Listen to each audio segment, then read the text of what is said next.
3.3 major project 7, keep moving forward. So this is my introductory video for project 7, and basically what I've decided to do with this area is to just go in and make my final pieces. I've made a lot of decisions in project 6 with the interrogation boards. It's given me design concepts through drawing, working quite tight with the sketchbook, but I'd also demonstrated a video of this.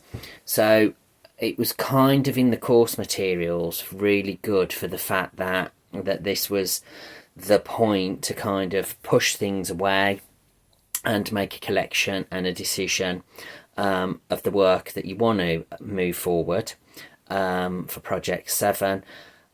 I think it's been really good for me because the interrogation and that way of working has allowed me to get that final decision with a colour palette, because up to this point kind of really was struggling because there were so many ideas and so much research filtering through with the playground, still making connections with the red colour for dyslexia.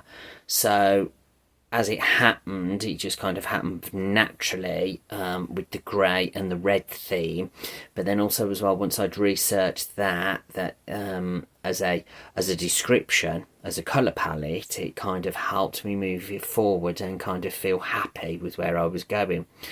I think the first instinct or intuition from the group tutorial was the red can still be seen with the relationship with dyslexia, but also as well it was the grey that kind of highlighted the fact that it wasn't just a grey colour, it was particularly the colour of a school jumper, which has really helped because it's now started to evolve and go naturally through that methodical cycle to bring in the earlier projects of where I'd discussed the school report and kind of areas around this. So I'm really pleased at the moment with the way that the work is going.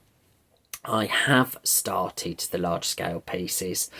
Again, I've started with my mind map for my planning. I think my flexible project plan is not working on the Padlet. I just kind of, at the moment, I'm just seeing that as a form of documentation of probably work that I've already done.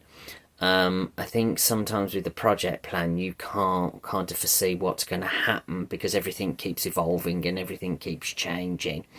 But I think my project plans have been my mind maps, where I've collated, again, through thinking about the previous project through interrogation and then moving it on forward into the next one and just critically clarifying where I want to be and using it as a checklist. So what I've done there is I've attached the links of these mind maps onto the flexible project plan. So obviously I've got the documentation there, and there is a way in which I work. I wouldn't say it was chaotic. I just think it's a trait of being dyslexia, with all the ideas and the passion and the enthusiasm. So like I've just previously mentioned, I have started on this large scale pieces, which I'm going to put some videos together. I've broken this area down, established the colour palette. Everything is going to be red and grey.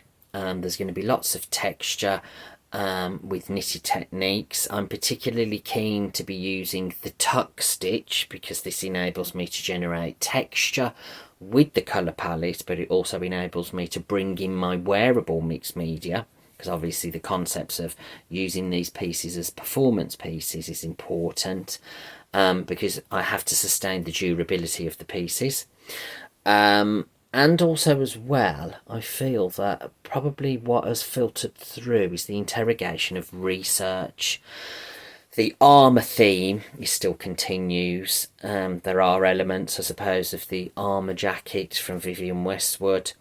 I think my approach to the making of the large-scale pieces has completely changed with the research through the ateliers, and in particular, I think I've been holding on to that concept of Tom Brown, where these pieces are actually going to execute the idea of the toile or the prototype, because I am going to, with the final pieces, line them with calico. So there's an element of rawness to the edges. The knitted pieces that I have completed, which are the 4 large scale pieces of a torso, which have yet to be made.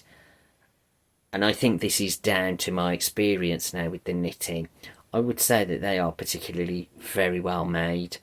But also as well, I think I'm starting to understand how knit can be quite strong, it can be flexible, it can stretch, it can bend, it can move, it can take the shape of the body. And I think sometimes, probably looking at knitwear with other practitioners or knitwear in fashion, I probably think that they don't always use it till its full capacity, because you can generate different textures, you can generate different shape, and in actual fact it's a fantastic piece of fabric to wear. So all of this new learning is continuously happening, which is great. Then what I will be doing is I will be making my sleeves, and then I will be making my armoured pieces. I don't think as of yet I've limited myself, because they are a contemporary piece of wearable performance pieces. They are kind of pieces of fabric that will be manipulated to the shape of the body. Some of it will be hand stitched into a toile, half a waistcoat, or a shape attached to the body. But I'm also still going to use the back harnesses, little bit, leather look bondage wear with lots of straps and so forth. I'm not taking the idea of bondage or using that. I'm actually using the pieces to attach my knitwear to, because the straps and so forth do attach to the body, and they will withstand the performance of dance and movement and so forth. Also as well, they are very armour-like, so I don't want kind of the audience to think that I've brought in a bondage piece, because that's not my aim. My aim is the armour. And also as well, I think I'm at that point where I've started to consider exhibition. I've had a little bit of bad news with a collaboration with a graphic designer, because I wanted to work with a graphic designer to put together an A3 poster. Basically, I wanted a yes or a no, do you want to do it? Unfortunately, 3 months later, the guy has decided to pull out. So I will either take on board and put the poster together myself, or I've just made an inquiry with an old client of mine who's a graphic designer as to whether he'd be interested. I think it's not for the fact that I don't or couldn't put a poster together. I just think sometimes working with another designer, they could bring in another concept, because I think graphic design and textiles are 2 completely separate areas, and it might fuse those together and come up with something, as a nice presentation for a poster. And yet again, I've been very unsuccessful with venues. Carpet Museum have let me down. After 4 or 5 emails and no response, I've give up. Bewdley's museum is way too expensive. They want £500 for the week. So my plan of action there is, I've just recently had some work done on the garage, and I'm going to turn the garage space into my own exhibition. I'm not signing into any contracts. I can have my own outlay. I can put my imagery wherever I choose, and then that kind of has brought it together for me that I think it might be quite a sweet and nice thing to have family and friends, and for me to do a final presentation of where I have been and what I've been doing over the past 9 years of my study with the OCA.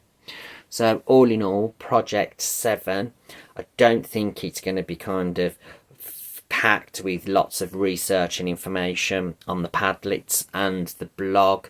I just think everything now has started to filter through, because the actual making of the fine pieces, because I'm utilising that element of research where I want something to be made nice and professional, and a little bit more mature, is actually the process it takes a long time.